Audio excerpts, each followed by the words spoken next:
What is up, everyone? I'm Ryan from Fireside Yankees, and in today's episode, we have a very special guest. We have Brendan Jones of the New York Yankees organization. He was drafted in the 12th round of the 2024 MLB draft out of Kansas State. This past season at the collegiate level, he stole 40 bases. He led the Big 12 in stolen bases. And at the minor league level, he had a 925 OPS in his first season playing in the pros. So Brendan, we appreciate you coming on, my man. And how are you doing today? I'm doing really good. I appreciate you guys having me on. Cool opportunity to kind of get to talk about myself and kind of talk about some of my experiences. So I appreciate you guys having me on. Yeah, absolutely. And we love having you on. We're really excited to get into today's episode. Now, growing up, who were some of your favorite players to watch, and which team did you root for? Yeah, growing up, honestly, I was never a huge Major League Baseball fan. If any team, I cheer for the Braves, if anybody, but because that was the closest to me. Because being from Tennessee, we didn't really have a team in the state. But I was a big fan of like Vanderbilt baseball and the way that they ran their program. And some of the guys that I really enjoy watching are like Mookie Betts. He's from around the Nashville area. And then some of those Vanderbilt guys like Tony Kemp, I always, he was a small outfielder. So I kind of, gravitated towards him and the way he played the game. I loved watching him play. Guys like Dansby Swanson, some guys like that were definitely who I kind of have enjoyed watching as I've been growing up. Yeah, I think it's really cool when you get to talk about like various, college players who made it to the bigs. And, I loved personally watching Dansby Swanson play defense with the Braves, the Cubs. I think he's one of the best defensive players in the sport. And I love my defense first guys. So big fan of Swanson as well. Now, when you went to college, you ended up going to Kansas State, and you had 2 years as a full-time starter. In 2023, you put up a 786 OPS, but then you saw your numbers really skyrocket in 2024, 942 OPS, 442 on base percentage. As I mentioned at the start of the show, you had 40 steals that led the Big 12. What were some of the biggest adjustments you made that allowed you to have more success in that second full year? Yeah, I think the biggest thing kind of between my sophomore and junior year is I really worked with our hitting coach, Austin Waits. He kind of worked on some consistency in my load. I would kind of lose my barrel sometimes in my load and make it hard for me to get to the ball. And then I think honestly just the experience that I got after that first season, I think that was a big factor too. Kind of I knew what to expect. I'd been in the fire, so I kind of knew like, okay, this is what it's like. This is what I got to prepare for. So I think that was another big factor too. Yeah, so when you talk about some of those mechanical changes, what did you feel like? What types of drills were you working on in terms of when you're adjusting your mechanics, your load? Like, how long does it take to get comfortable making those kinds of changes? Yeah, it's a long process for sure. Kind of the way the college baseball season set up is nice though, because we were able to, I was in a situation where I knew that, I had a role going in the next season. So Coach Waits was like, okay, let's just really work on this. Like you may take your lumps in our fall scrimmages and fall practices, but we're really just going to work on this. So I would work on like high T drills a lot, different stuff like that. And really a lot of it too with me is like in BP, everything that I do is like almost over exaggerating it where it feels uncomfortable because then I know in the game that I'm actually not going to do it that over exaggerated. So then it kind of more fills into a more comfortable spot. So that was kind of a big thing. And that was nice that I was able to do that fall and kind of not worry about, maybe I struggled today or I struggled for a week, but I was really able to kind of hone in on that load and the consistency in it. Yeah, that's awesome to hear. And it's, important also, I think, when you're transitioning to the professional scene, whether it's minor league baseball or major league baseball, to really buy into adjustments and, not worry about results early on and understand and trust that these adjustments can work because, baseball's a tough sport. It's a long season. It's a grueling season. And so, it obviously had great results because you ended up getting drafted. You had a big year. Going through that draft process, though, it can be exciting, but I imagine is also nerve-wracking. When you found out that you were going to the Yankees, where were you when you found that out? And who was the first person you told? And kind of go through that experience. Yeah, so it was like you said, it's an exciting experience, but then it can be very stressful too. So it's the process kind of from finishing up my college season and then to the draft. Now it's like the month and a half almost. So kind of that time you're hearing a bunch of different things like, from your agent, from your coaches, whatever, just hearing different things from different teams, but you don't really, they always tell you like, you don't know what to actually believe, or, you know what I mean? So it was actually, I was kind of hoping, and, from what I've been told, I was like, I thought I had a good chance to go on day 2. So it was kind of a little bit of like, oh man, that's kind of disappointing. I wasn't able to go on day 2. But then, day 3 came around, and I was like, and I had heard from the Yankees kind of multiple times between, even after the day 1 and then day 2 to day 3. So I was actually just day 2. We kind of were all together, my family, like hoping it would happen that day. Then after that, I was like, all right, I'm not bringing I don't want to bring everybody back again. Like, so it was just actually, it was me, my dad, and my mom kind of on my back porch. And that's when I got a text from my agent. He was like, I'm hearing that you're about to become a Yankee. And then kind of a couple picks later, we saw it on the TV say, drafted the New York Yankees. So that was pretty cool. Cool moment for sure. Yeah, and I know you said that you were more so into college baseball, and that if there was a major league team you were rooting for as a kid, was most likely the Braves. Have you ever been to Yankee Stadium? Are there any Yankees that you particularly watch or idolize growing up? No, I've never been to Yankee Stadium. Obviously you hear, Yankees are most storied organization probably of all time in any sport. So you hear about all the different guys. A guy like Brett Gardner, I definitely felt like I played like him, and was somebody that, I definitely kind of idolize and watch play. Obviously Derek Jeter is kind of, those are around my time period. So those are some Yankees guys that I kind of watched and, really enjoyed to watch play. Yeah, it's interesting because I'd kind of done a thread about like 5 prospects who I was really looking into for the 2025 season who I think could have a big year. I put you on the list, and I couldn't fit it in the tweet itself because, like, Twitter characters, I feel Yeah. I know that you have a little more space, but I don't like having that read more there. Right. I'm a weird aesthetics and all that. But I was trying to fit a way to put, like, reminds me a lot of Brett Gardner there. And I do think there are a lot of comparisons. I mean, it's really good defensive player, can play all 3 outfield spots, great speed, really good bat to ball, really good on base skills. I kind of want to, I was going to delve into this question later, but I think this is a perfect time for it. What are some things that you would consider like your strengths as a player? How would you kind of describe yourself as a player if you're going to, like for fans who maybe aren't as tapped into the college scene or the minor league scene? Right. Yeah. So, I mean, I would say kind of like you were saying a little bit, like I really pride myself, and that's kind of why I enjoyed some of these different guys that, defense was like a priority for them. They were like elite defenders. They could run, things like that. Cause I was never the guy that could hit a bunch of home runs or had a whole lot of power growing up. I've kind of grown into power as I've, kept getting a little bigger. But so to me, that's always been very important, is like, I want to be defense. Like I want to be known as one of the best defenders. I want to steal a bunch of bases, be a threat on the base paths. And I want to try and find a way to get on base, however I can, whether that be a walk, whatever it takes. I just want to get on base and kind of wreak havoc from there. That's kind of how I like to play and kind of approach the game. Yeah, I hear you. And again, like just there was a lot of Brett Gardner when I was looking at the numbers. I was watching you play a little bit. I was like, there's a lot of Gardy here. And Brett Gardner is one of my favorite Yankees. I grew up watching him a ton, and left field, like he was stability there. It was great. Now, when you got drafted and you ended up making your pro debut the same year, you had tons of success early on. You go to single A, you tear it up there, you get called up to high A, and you continue to tear it up there, and even get to play in the playoffs with Hudson Valley. Can you take us through what that experience was like and what you think helped you get acclimated pretty quickly to pro ball? Yeah, I do. Yeah, it was a crazy experience for sure. Cause I always, I've told a lot of people kind of just asking about how it was. And yeah, it was wild. Kind of, get drafted. We go up there to the complex. We're there for like a week. Then they ship us off or go across the street to Tampa.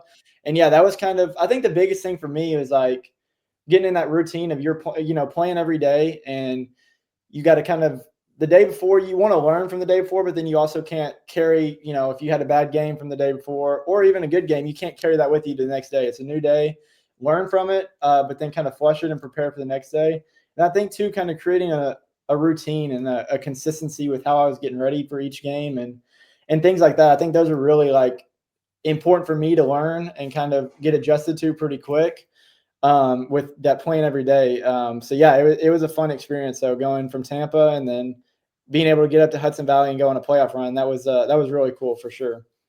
Yeah, and I'm glad you mentioned the everyday aspect to it because the college and pro schedules are very different. Like, I mean, was it a lot of fatigue early on? Did you feel fatigue playing at the pro level towards the end of the year? Was there any of that?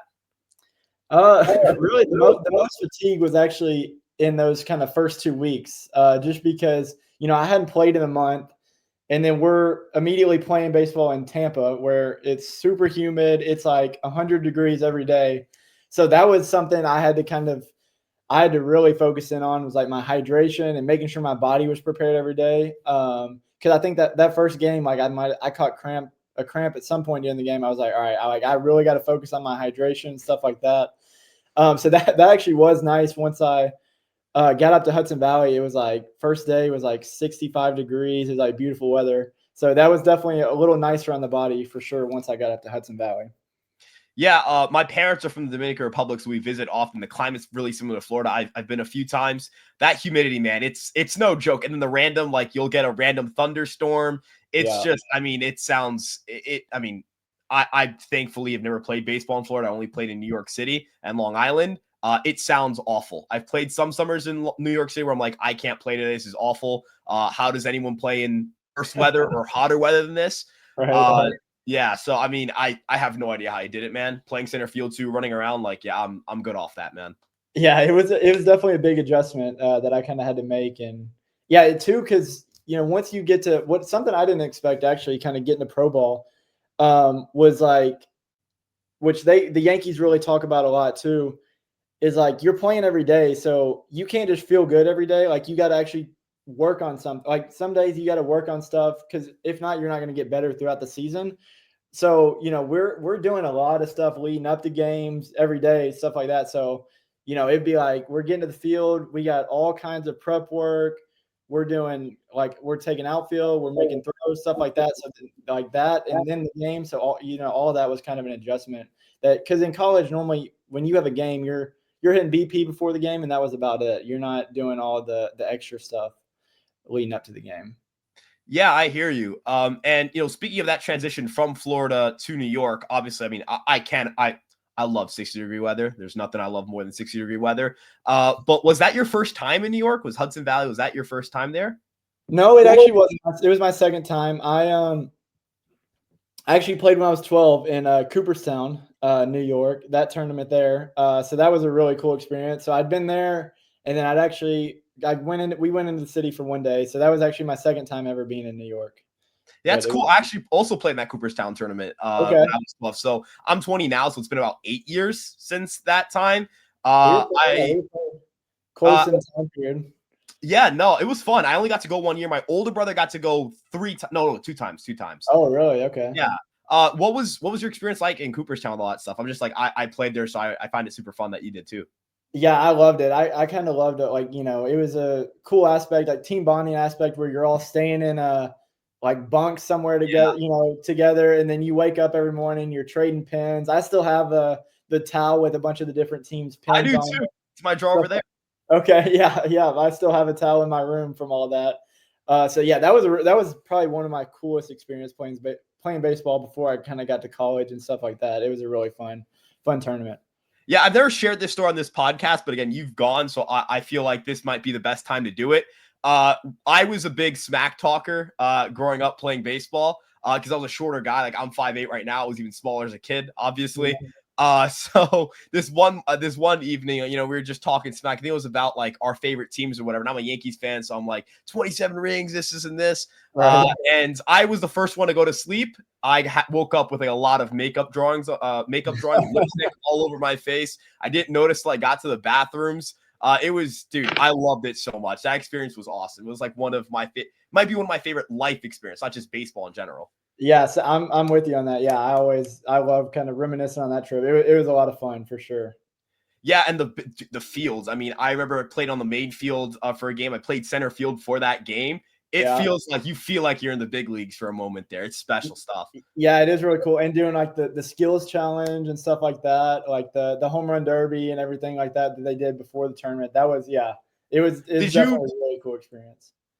did you get to participate in any of the skills challenges? I didn't get to do the home run derby or the double play one. I was not that guy, but No, I wasn't the home run guy. I did, there was like the accuracy one, where they had Yes. the board set up. Yeah, I did that one. So that was pretty cool. But then, yeah, it was just fun to watch that home run derby and everything like that.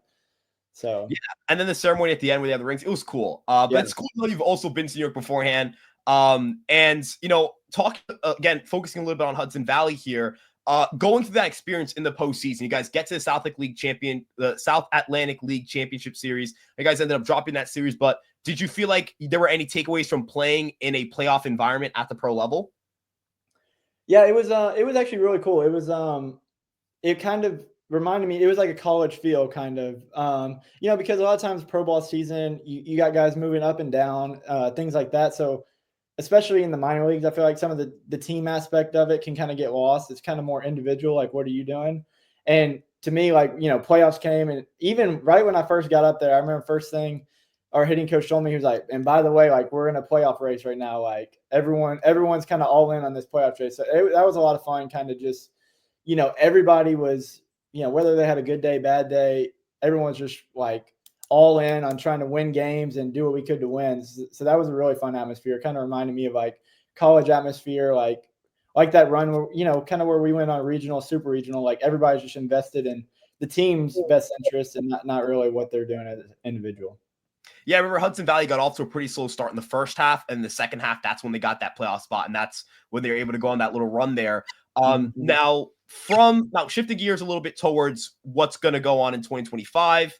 What are some things that the Yankees have identified as things to work on, whether it was like during the season, conversations with hitting coaches, or Mhm. now during the off season? And how have they helped you with either making those adjustments or just the transition in general from the college to the pros?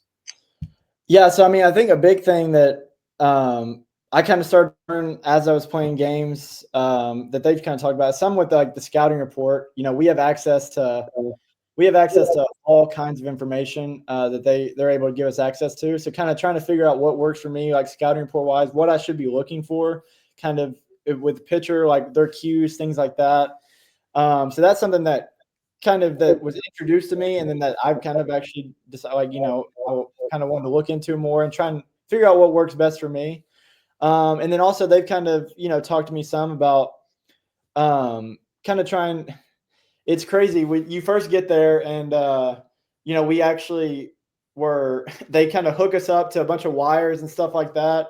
And the sports science team that they have is like crazy. So then we get back like feedback from this BP session with that, and they're able to kind of pinpoint some deficiencies in your swing and stuff like that. So one for me was kind of a little bit with my load, but less with like it was with in college with the barrel, and more about kind of loading more into my hips and kind of getting, rotated back the other way so that I can generate more power with the ball. So those are kind of some things that we've been working on, and I've been trying to focus on this off season. Yeah, it's interesting. I've never gotten to see like hands-on how that like biomechanical data stuff works. I'm super into analytics, but I obviously only have access to what's on the public side. So it's Right. really cool to kind of get that, peel back a little bit on the layers and see how the Yankees kind of operate on that front. In terms of data though, like, is it overwhelming? How do the Yankees try to like, help players? I not in a sense like sit you down in the room and like read you off every stat and tell you this is what I meant Right. more like how do they help you understand what you're looking at and apply it to your game? Yeah, so it definitely can be overwhelming if you let it be, because I mean the amount of information that they're able to gather is, I mean, it's unbelievable. But I think they've done a good job of kind of like a lot of this information you don't necessarily need. Like we'll use it and kind of use it to help cater to you and what you need. But they've kind of done a good job of like helping us understand, like, okay, maybe this is what you can use and this is what you might actually need to that you should be worrying about, because it's never good as a baseball player if you kind of start overanalyzing things and thinking too much. So yeah, that is kind of something that I'm kind of like trying to balance, is like, you want to know a lot of information, but not overwhelm yourself. So yeah, that's been an adjustment for sure. Yeah, I know people think it's like a boring answer when they say it's all about balance in terms of anything in life, but I feel like it's just kind of true. Like balance is always the key to success, in my opinion. I'm an Mhm. overthinker. That never helped me in baseball. I have the dubious honor of having more hit by pitches than strikeouts as a pitcher, as a high school pitcher. Um, So yeah, no, that college wasn't happening for me, just to say the very least. Yeah. And what's up? Sorry, yeah, I was just overthinking thing in baseball is definitely it's huge. Like that's kind of how I am too. Like I like to do all my thinking kind of pregame when I'm hitting like over the off season, but when I get in the game, like I'm thinking about my approach and but I'm not trying to think about anything else. Like, oh, I should be doing this with my swing. Because when you start doing all that, that's kind of when it gets a lot tougher because baseball, as hard as it is. Yeah, absolutely. I mean, it is an unforgiving and a humbling sport. Like I can I don't think I've ever developed an ego because of baseball or anything related to playing baseball. It kills. It can kill. It can really kill. It really does. I mean, Because as soon as you do develop that ego, you'll get knocked right down. yeah, no, I remember. I mean, as a kid, it's like, oh yeah, I'm the best kid in my little league, and then some dude comes out of nowhere throwing super hard, and you're like, never mind. Yeah. Maybe I'm not that guy, you know. Yeah. Oh yeah. Um, But now that you've kind of talked a little bit about now, power is interesting because I know that power isn't one of the pillars of your game. But playing in single A a little bit, that ballpark is built basically a 1-for-1 of Yankee Stadium in terms of outfield dimensions. How Mhm. appealing is that right field? Like you're a left-handed hitter, you hit a lot of fly balls this year at the minor league level. Is it something where like you're trying, not necessarily like forcing home runs or whatever it may be, but yeah, how does that right field play towards like your approach at the plate? Yeah, I mean, you try not to think about it. I mean, obviously it is something that's nice to be there. But kind of a lot of times, even, going back to high school, like we'd play on a field that's shorter than other fields. And then, everybody starts thinking like, oh, let me just try and pull the ball in the air. Well, then normally, you'll roll over the ball, whatever. So it's not something that I'm like actively thinking about, but it definitely is something that is nice to have. And, when you hit a ball sometimes, you can be a little more confident that it'll get out over there than some parks you play at. Yeah, and I mean, outside, obviously, fly balls, that's a ball I can get out, but you hit a lot of line drives. You had a 28.3% line drive rate. You had a decently high pull rate as well. So that's just a batted ball profile that, when I was looking through your numbers, I was like, yep, this is a profile that just, it works Yankee Stadium, but it doesn't seem like you're trying to overcompensate by like swinging, missing a ton. Your strikeout rates were low, contact rates are pretty good. But looking at 2025, what are some of your biggest goals and some of the things you want to see progress the most from either your college year or, your spurt at the pro level last year? Yeah, so that's kind of actually interesting question when I saw that, because that's something we went back after the season. They brought some of us back for a camp, and I kind of discussed with some of our mental coaches and stuff like that is kind of goal setting and trying to figure out more not just setting like numerical goals like, okay, I'll have to reach this, because sometimes things are out of your control, and it might not happen, but kind of setting more process oriented goals like, what should I be doing to get to this numerical goal. So for me, I mean, it's kind of a lot of what I was talking about earlier is like consistency in my preparation, like scouting report, things like that. And then obviously, I mean, I want to steal a bunch of bags. That's one of my big goals. And then, try and be the best defender I can, maybe even be the best in the org if I could. That'd be good. Yeah, you stole 18 bases in 24 games without being caught. I think that if I was a catcher and you on first base, I mean, at that point, I'm just like, hey, man, go up to my pitcher. Dude, just don't even. It's going to happen. He's going to take second. He might even take third. Just let it happen, dude. There's nothing we're going to be able to do about this one. I mean, 18 in 24 games is still, it's ridiculous. And again, he led the Big 12 in stolen bases. Like, I mean, you seem to just be able to swipe bases and nobody can stop you. Nobody. Yeah, it's definitely something I enjoy doing. It will be something in college. I loved, there wasn't the pick off rules, so I'd get picked off, at like 6 times in a row, and then I would love the very next time they go to home taking that base, kind of just. So I love stuff like that, kind of just the cat and mouse game of base running. Obviously, my speed's a big factor.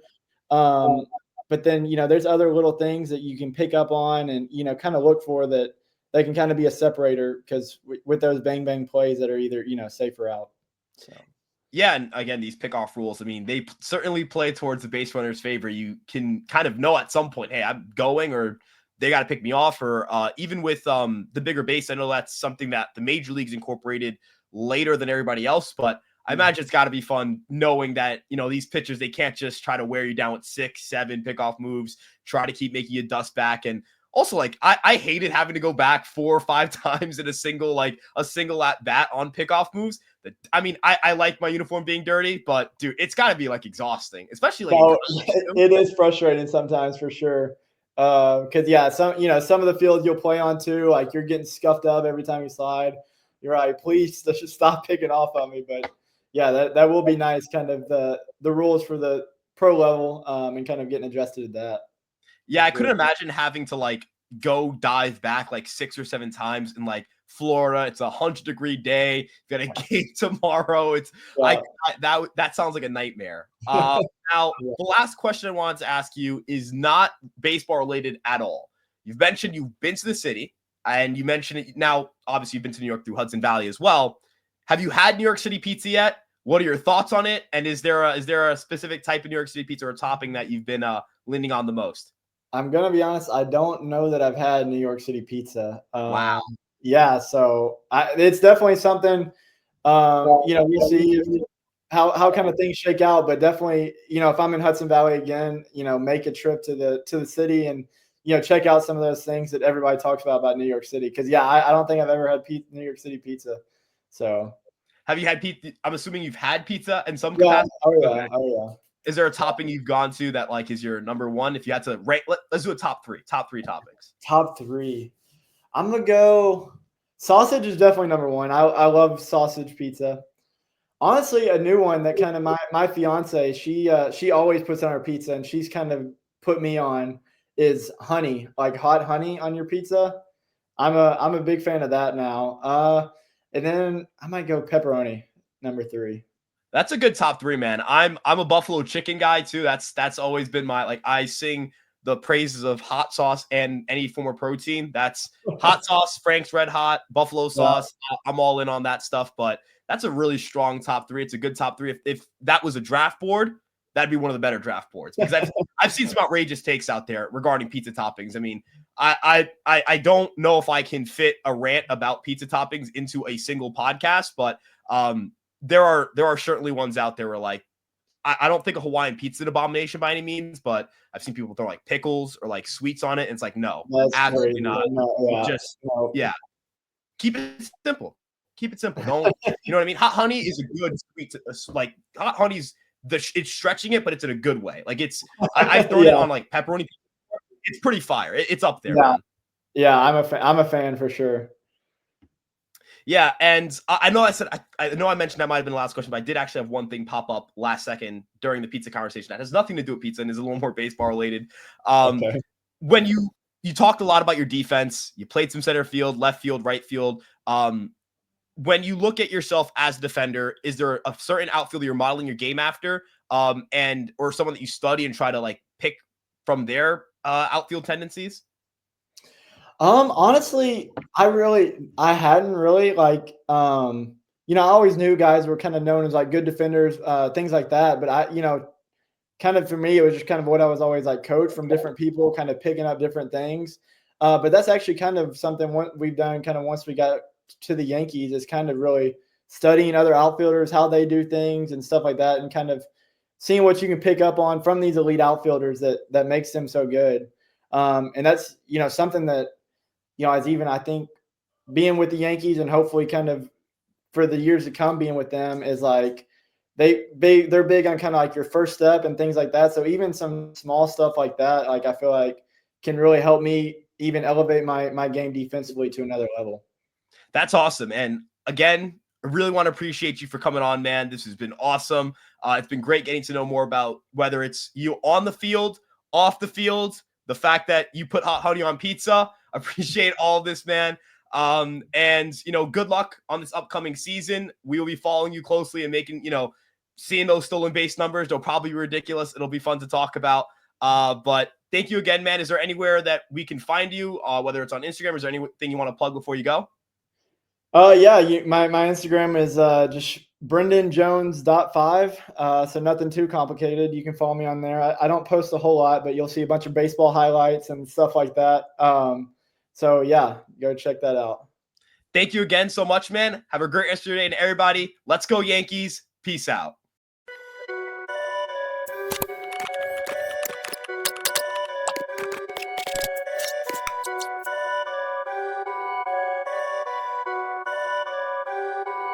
Perfect.